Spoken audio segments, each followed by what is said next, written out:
Hi, Will. Hey Dennis, how you doing, bro? You sharp over there, man. The hair, the fade, you making me miss getting a haircut. Looks good, Thank brother. you.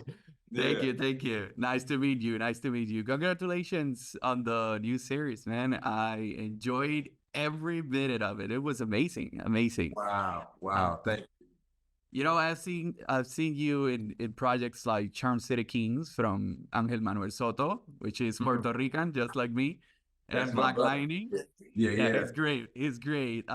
So this seems like this is your first time working and on a space related production. Am I Yes. right on that? Yeah. All right. So can you share a bit about the film experience?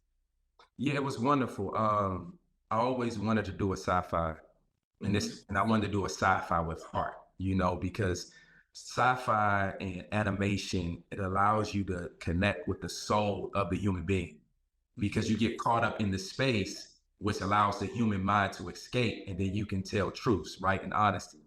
And so Peter Harness did a great job of that, and I just loved it so much. I just like, man, I'm so excited to be a part of it.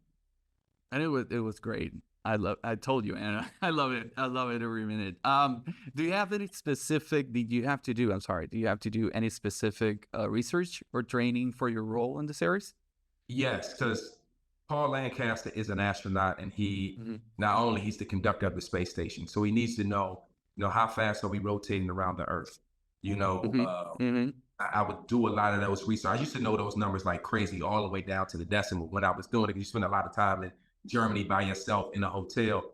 But speaking to Scott Kelly and getting his real experience because he's an astronaut and he went to space, and also Nice. speaking to his wife, like, how was it when he came? Oh, well, he couldn't walk for a little bit because the body is different.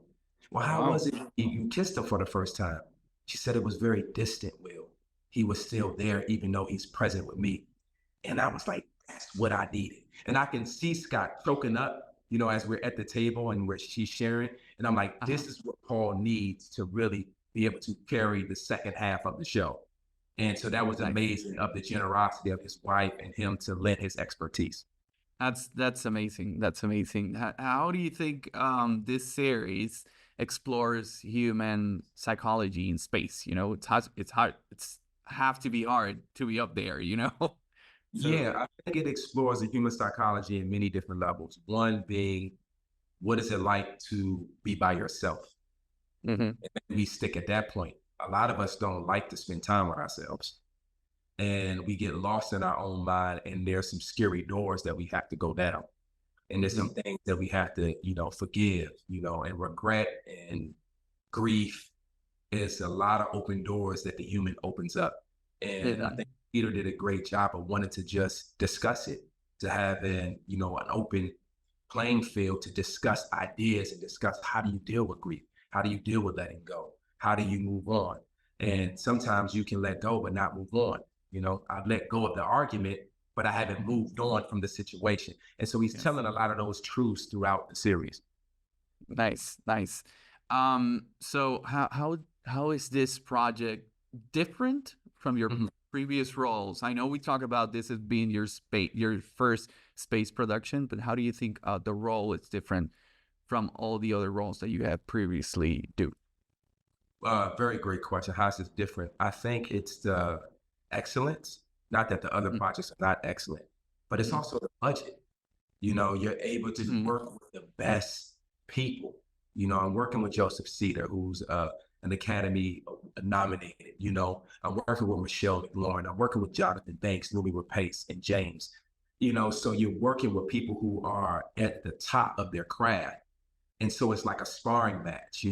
This is Serena Williams in her prime, you know what I mean? And then you got the young Naomi Osaka coming up, or the Coco Golf. And that's kind of like me, right? I'm coming, I'm making my way through the ranks. But, Yeah. artistry respects artistry. And so that's what makes this different than the rest. But they all have a special place in my heart. Great, great. My last question. What's next for you after Constellation? Any upcoming projects or roles we can look forward to? Yes, I have Abigail coming out, I believe Yes. it's April 19th, Hmm. that it premieres all across the world. A crazy heist movie, vampires, scary. It's going to be incredible. Nice. I did a movie with Holly Berry called Never Let Go. I'm not sure Nice. exactly when that's going to air, but I just finished a film called Color Book literally yesterday, and it will Oh, nice. debut in June at Tribeca. And it's a wonderful story about a father raising his son and trying to get him to the baseball game, but his son has Down syndrome. And so Oh, wow.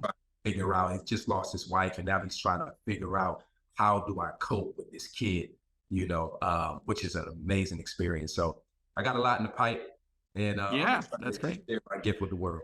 That's great. That's great. Looking forward to see all your future productions. Thank you so much for your time, and I really wish you well in your career, man. Oh, thank you, brother. And Dios te bendiga, Papa. Amén. Amén. Yeah.